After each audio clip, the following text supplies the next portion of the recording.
All right, guys. I guess it's fair to say that I have gone on one hell of a Freddy Krueger kick here lately. Now, I'm going to be reviewing what will very likely be my last Freddy glove until my custom glove gets here. I'm going to be reviewing the Part 1 Nightmare on Elm Street replica made by NECA.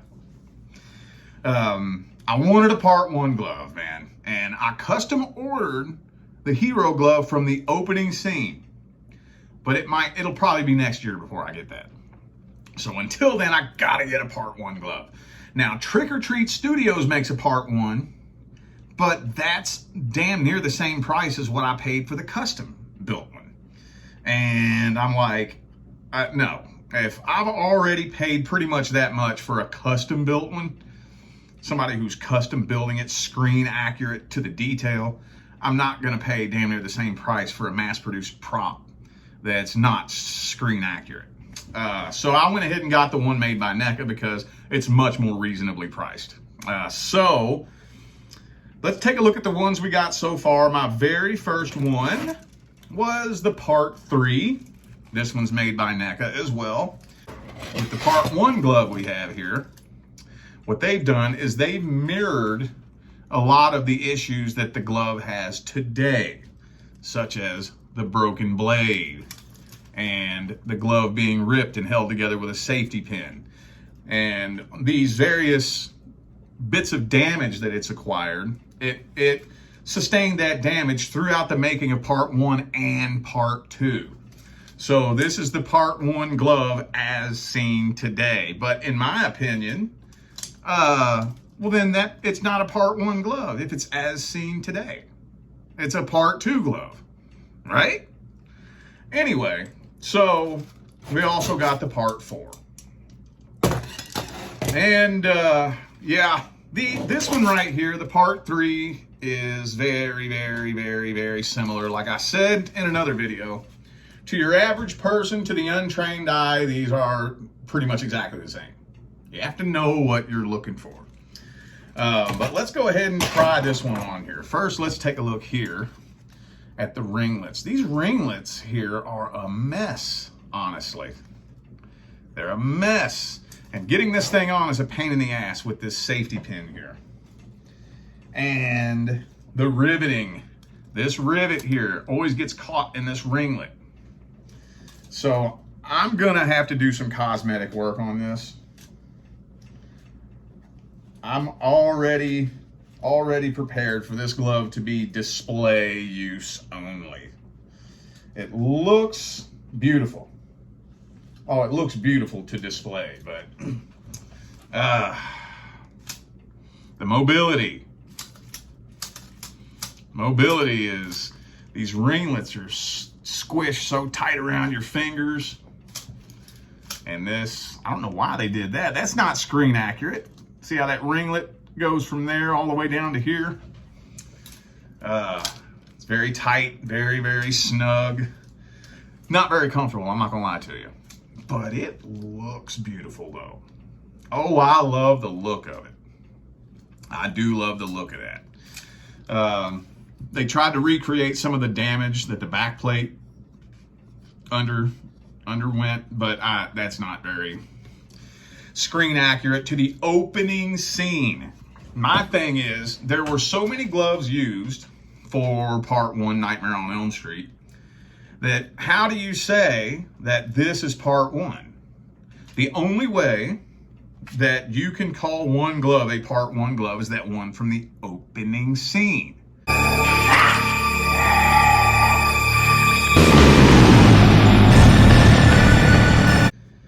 The opening scene is the Part 1 glove.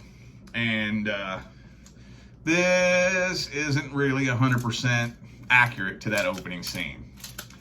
Mobility is not all that great, but at least the pinky is easier than the Part 3. Because if you remember correctly, if you look at that pinky right there, it barely even fits in the ringlet. And they made an accommodation here where they brought why didn't they just bring the whole damn thing down here and across the pinky? I don't know, but not gonna lie, not a comfortable fit. And I don't really like the mobility. I don't really like it.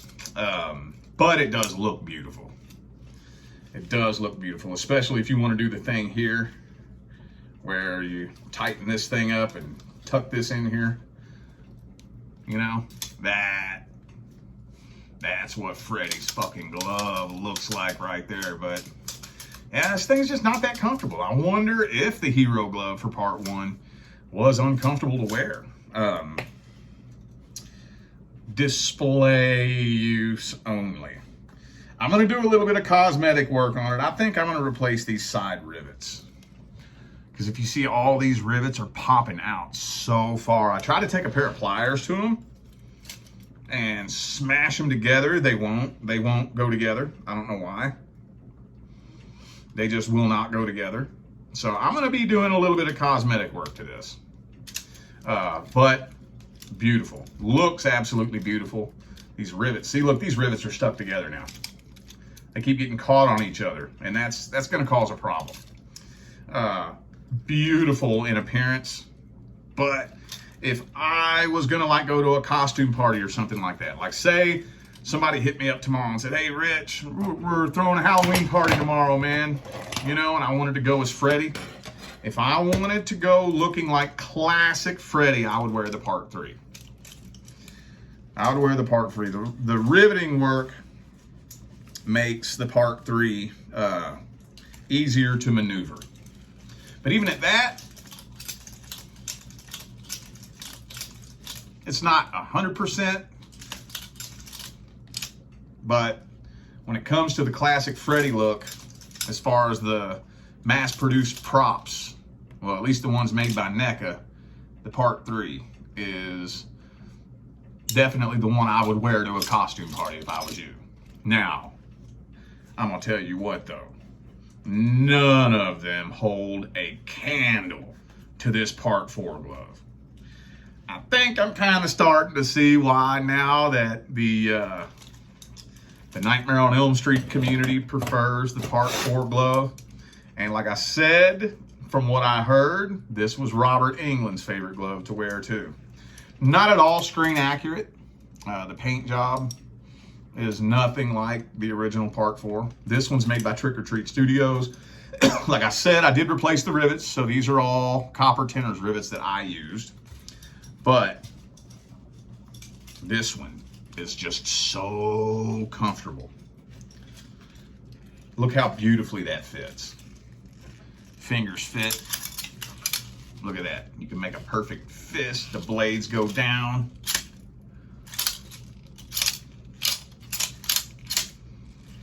This one just feels so comfortable. So this, if I had to have like a glove I was gonna wear for comfort, man, it would be a toss up between this one and the part 3. I think my part 1 glove here is gonna be my official display glove. It's beautiful. It looks the part. It looks fucking amazing, but I'm not gonna lie, this thing is extremely uncomfortable. Maybe the hero glove was uncomfortable. I don't know. I know that if you ever listen to any interviews that Robert Englund did,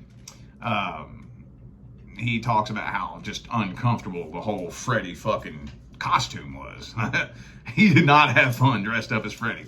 And he used that for, you know, the anger that he wanted to channel to make Freddy an angry individual. But yeah, this part 4 glove is just so...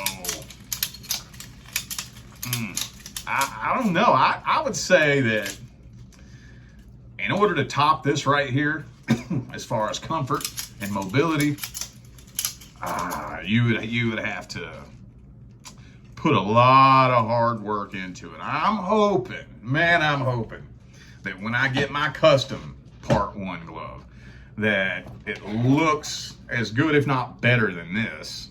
Hopefully better than this, because this isn't screen accurate, but feels as good as this, you know. So yeah, I would recommend that If you're looking for a good Freddy glove and you're wanting one of the good prop replicas and you don't want to pay $300 or $400 for a custom built one, I would recommend, if you're going for looks, for classic Freddy looks, I would recommend the Part 3.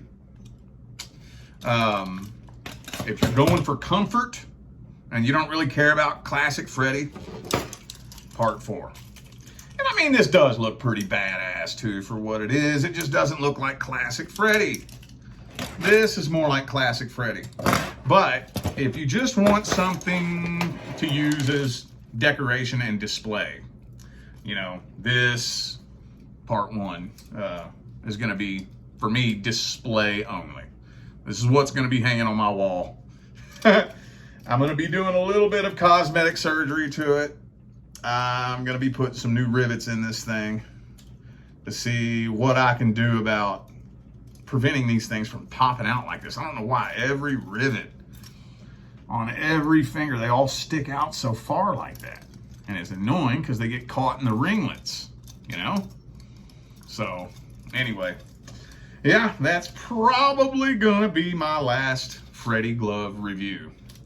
Oh, and today, the fourth and final tomato knife finally came in for the rebuilding project I'm doing for the Ruby's glove. So, long story, there was issues in shipping with one of these knives. So now I've got all the parts for that, and now I just got a few tools to get, and then I'm gonna get to work on that. That'll probably be the next glove that you see me bring on this channel.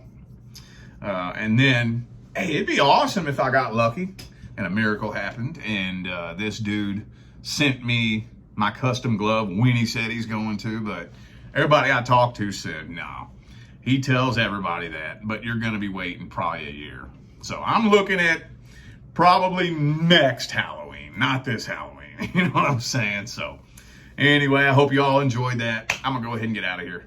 Stay blessed.